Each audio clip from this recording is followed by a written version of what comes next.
เรานี่คือทาตะกองเรานั่นไงพอเลยบานน้อยตรง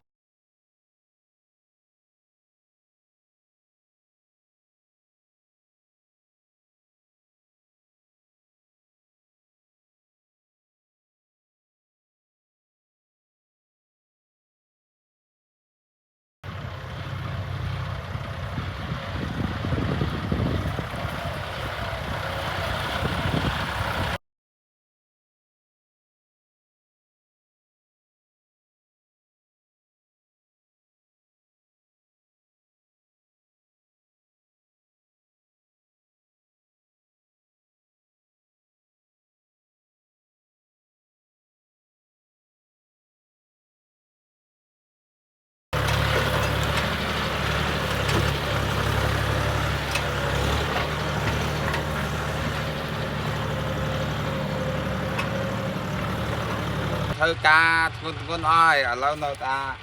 ស្រីឥឡូវតកង់បងប្អូនមើលតកង់សិតតែស្រីទាំងអស់នេះមួយទៀតនេះហើយញ៉ាសិតតែអ្នកចេះបើកអត្រាទាំងអស់ឥឡូវហ្នឹងមិញហ្នឹងមកពីរុញដីគេបានតែពេលចាំតកង់យូរពេកតកង់អាឡ័យធ្វើការរោងចក្រតពេលអញ្ចឹងដីគេបញ្ញាប់អញ្ចឹងខ្ញុំមករុញសិនទៅឥឡូវតពេលមកទៅគេរុញហើយតព្រឹកតកង់នេះតថ្ងៃអាទិត្យបាននេះថ្ងៃអាទិត្យថ្ងៃសៅរ៍ហ្នឹងបានជួយមកជួយដីជួយអីអញ្ចឹងទៅហើយបើក្រៅពីហ្នឹងគាត់ជាប់ធ្វើការអញ្ចឹងណាព្រោះបើអត់ឲ្យគាត់ទៅធ្វើដីវាអត់មានប្រចាំការតែពេលអត់ប្រចាំការអញ្ចឹងទៅយើងអត់អាចមានលុយបើកឲ្យគាត់រត់ប្រចាំថ្ងៃបានទេបើអញ្ចឹងវាគាត់ខ្វះខាតលុយអញ្ចឹងគាត់ទៅធ្វើការរោងចក្រថែមទៅគាត់ចេញមកវិញអញ្ចឹងទៅបើសិនជាខ្ញុំធ្វើដីគេយូរអញ្ចឹងទៅគាត់ទៅជួយអញ្ចឹងទៅបានលុយទៅធ្វើការព្រឹកទៅផ្ទះ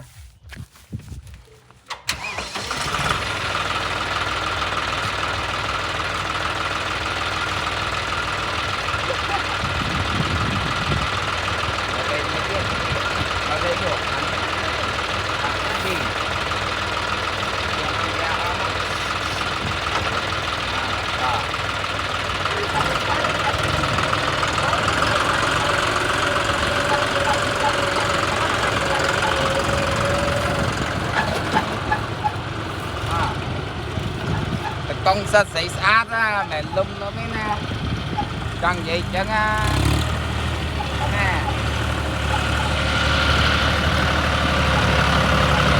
បាន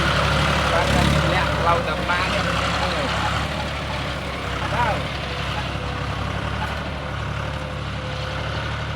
បាទអញ្ចឹងគឺថាវីដេអូហ្នឹងមានតែប៉ុណ្្នឹងពុកម៉ែបងប្អូនទាំងអស់គ្នាចាំជួបគ្នាវីដេអូក្រោយៗទៀតបាយបាយ